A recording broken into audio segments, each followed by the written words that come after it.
Hello everyone, this is Gene and I'm back with another video.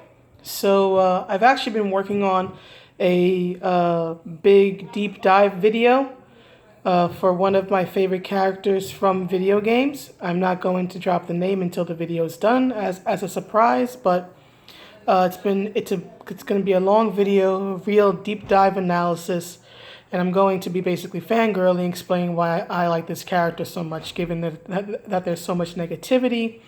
I wanted to switch gears a little bit and do something positive. I had said earlier in the year I was going to try to balance out my content more, create positive reviews and positive videos, and then of course the regular critical stuff. But I really haven't held to that. Bad.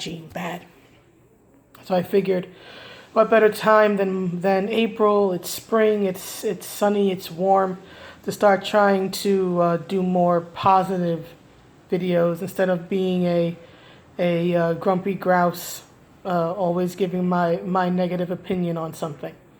So I'm working on that. Hopefully that'll be done in a few days, because I keep changing it and revising it, and I'm just trying to really get it done well and done perfect. So it's taking me some time. So uploads will probably be a bit slower, but that's the reason why.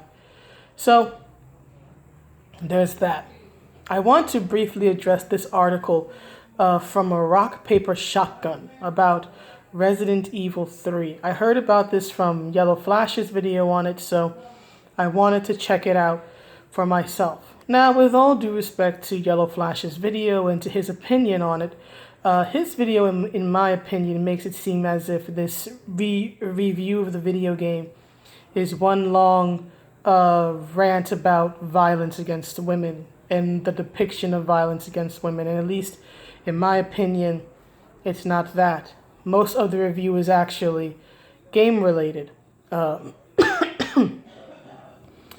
It's about starts out talking about the inventory system, and then goes into the aesthetics of the game and how the atmosphere makes it feel, closed off and scary and alone, which, to my understanding, is what Resident Evil is supposed to do. It's survival horror. You're supposed to feel naked and afraid, basically. But there is one section where the writer of the article, I think Nate Crowley, is his name, goes into violence against women. So I'm going to read the section where he talks about it, and then I'm going to give my opinion on it. So here's what he says. He says, I do kind of want to flag the whole violence against women aspect of Nemesis and of the game in general, as it's hard to deny it's a theme, or that it's presented with at least a little relish. I realize it's completely unreasonable to single out RE3 for this when, gestures at the entire history of the horror genre. And in fairness, you play as a trigger-happy mercenary Carlos for a good portion of the game, so you get to see loads of lingering close-ups on a man's neck getting devoured like a late-night burger too. But yeah, there are moments while playing when I just felt uncomfortable. Jill isn't too obviously a vessel for anyone's fetishes, but realistic as she is, she's clearly designed to be sexy. And she spends an awful lot of time being hurled into things, slapped about, grunting in pain, being asphyxiated, and either struggling to force assailants off her or being graphically murdered by them. There was one particularly rough bit where one of the previously mentioned spider monsters strangles her with tentacles, then rammed a bigger tentacle down her neck to pump her full of parasites. Watching back through my capture footage for screenshots, I could hear myself mutter, "Not cool, man," into my headset, and it doesn't happen to Carlos. I wasn't even kidding on Nemesis having sleazy Dom energy. By the way, Jill's ex-super cop colleague Brad mentions Nemesis having a hard-on for her, and when Carlos is introduced, while saving Jill from a mangling at the hands of old Bagfist himself, he quips that Nemesis knows what it wants and won't stop till it gets it. Don't you like that in a man? No thanks, replies Jill. He's all yours. So that's the section about violence against women. Now, it seems to me, right, given what he wrote, This isn't me paraphrasing his own words. This is what he wrote down. It seems to me that he seems to equate the violence that Nemesis, or mainly Nemesis, because he also mentions a sort of spider monster, but he seems to be equating at least some of the violence in the game that is committed against Jill in a very sexual light, right? He mentions, let me go back to it. He mentions that she gets slapped about, that she's grunting in pain, being asphyxiated, right? And then, of course, there's the part where he mentions that the spider monster strangles her with tentacles and then rams a bigger tentacle down her throat and pumps her throat full of parasites.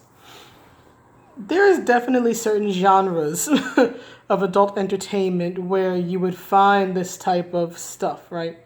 Rough sex, and anybody who is familiar with hentai knows about tentacles, right? And if one chooses to look at it that way, right, the whole ramming a bigger tentacle down Jill's neck and pumping her full of parasites can be reminiscent of a certain sex act. So it seems to me that he is equating the violence against Jill with rough sex or perhaps sexual violence. But it comes across to me at least more as just very rough, aggressive sex. He even mentions here at the end of the article, right? That here's the end of the article where he's talking about how by the time he was done with through the 6 hours of the game, apparently the whole game is only like 6 hours. I'm sorry, but I can't get the word out. $60 for 6 hours. You're basically paying $10 for an hour. You need more content. I'm sorry, but anyway, he says here that he's talking about the game, and at the end here, he says, let me find it. Here we go. And there's certainly a huge replay potential to RE3 for completionists and folks who are fond of difficulty challenges, but that ain't me. I was precisely in the mood for a fairly linear, day-long series of set pieces, and that's exactly what I got. If that's what you want to, then the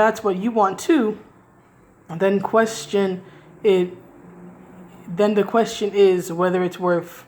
He put 50, so maybe he's in a different country. I know here in America the game is like 60 to you. Unless, of course, you have pervasive fantasies about being smacked about by a wardrobe-sized bastard wrapped in bin liners, in which case this is a must-buy. So there again, there's this idea of sexual violence, right? Or at least rough sex. The first thing I'd like to say to this is, buddy, you would be amazed at the type of fantasies a woman can have. That's all I'm going to say about that. But when it comes to this idea of the violence against Jill being sexual in nature, I can't answer that question. I can't really challenge him on that. This is his opinion. This is how he views it. Now, my question is, why does he feel that this violence against Jill seems to be of a sexual nature or have a sexual subtext to it? That's what I would like to know if I could speak to him, right? That's what I would like to know.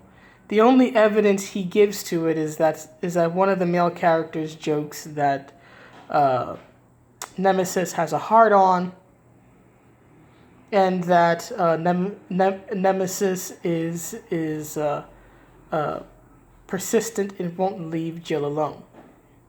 I think that's pretty weak evidence. You would need a bit more than that. So I'm not saying he's necessarily wrong, but I also want a stronger argument for why he feels that that the violence against Jill, in particular committed against her by Nemesis, is sexual in nature. Because the way I'm seeing this, and again, maybe he's right, I don't know. I guess in the end, we would need a commentary from the art director or the designers and whatnot. But to me, it seems that it's him, this Nate, equating the violence committed against Jill with rough sex acts, which to me begs the question of why are you equating this with rough sex? Why do you think it this way? I guess that's the question, and who knows? I mean, I'd be perfectly willing to, talk to him or anything if he ever comes across this video, because that's the way it seems to me. Because he mentions that the violence made him feel uncomfortable, and then of course when he talks about the spider scene, right? He's like, not cool, man. Is it not cool because Jill's being murdered, or is it not cool because she's being murdered in a way that reminds you of a particular sex act that can be performed on a man? So it makes me wonder if it's a case of creator intent and it's meant to be reminiscent of sex acts, or if it's Nate Crowley here projecting, right, and seeing what is not there or what was not intended. I don't know. But I do want to address one part when he talks about violence against women. Now, here's the thing. I am not of the opinion that because someone depicts something in a work that they automatically are promoting that or for that action. For example, I don't think if you feature drug use in a work that automatically you are pro-drug use. There is content and context here. How is it presented? Who's doing it? I'll give a very good example, although it features a man in this case. Scarface, right? Scarface ends up addicted to drugs. He ends up addicted to his own product. The number one rule is never snort your own supply. And what happens to him at the end, right? He has this great, amazing last stand scene right at the very end. Say hello to my little friend, and all that stuff. But what happens at the end? He's dead. He's dead. His empire is in shambles. He's lost everything, including his life. So I do not consider the fact that the film literally shows him snorting coke as a positive thing. It's showing that he's giving in to a vice, that he's falling apart.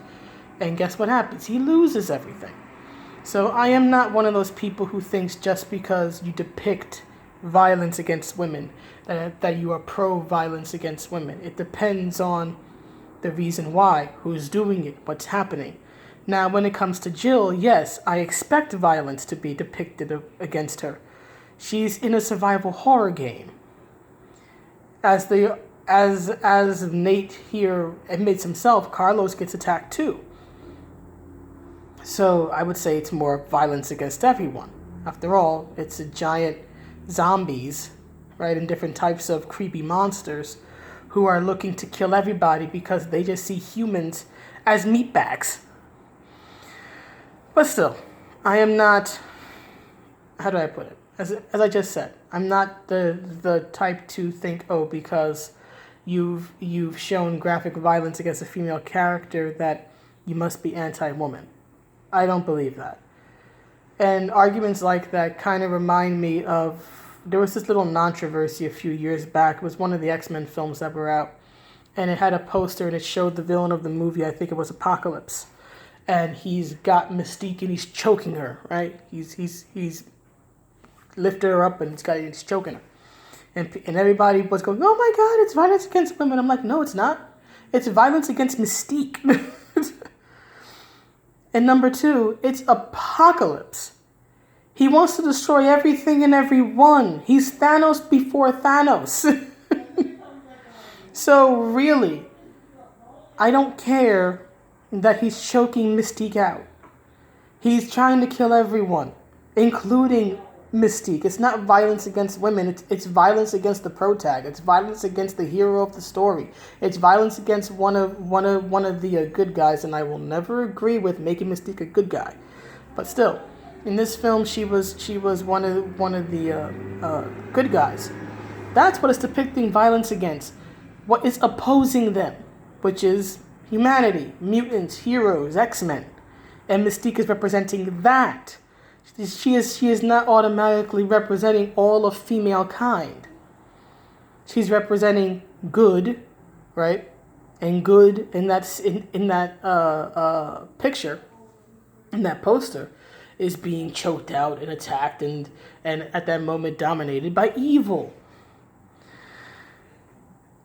I just wish that before people come out and write things like, I want to flag this whole violence against women aspect of Nemesis, that they think a little more and ask themselves if it's really violence against women, or is it violence against a character who happens to be female? Is it violence against the hero, the protagonist, the good guy, and that character just happens to be a woman? That's all I ask. Before you say it's violence against women, ask yourself if there's any other way it could be interpreted. Why is this person being attacked? Are they being attacked because they're human? Are they being attacked because they represent a opposing force? Like, for example, if a female character is a police officer, for example, and you have a character who's say a street thug, and the street thug shoots them, what's more likely the reason why the street thug is shooting them? Because they're female, or because they are police and therefore stand in opposition to the street thug? So that's what I wish I would see more in these type of articles, right? Instead of automatically jumping to the worst case scenario, thinking it out and going, are there any other reasons why this is happening to this character who happens to be female, instead of leading with this happens to the character, or this is direct toward the character because they are female. Because as a woman, if you are telling me, as this article states, that he wants to flag the whole violence against women aspect of Nemesis, well, Chief, you need to prove that. You need to prove that Nemesis is violent against women. Maybe Nemesis is violent against Jill because Nemesis has been programmed to find Jill. Think of like Terminator, right? Terminator was programmed to find Sarah Connor.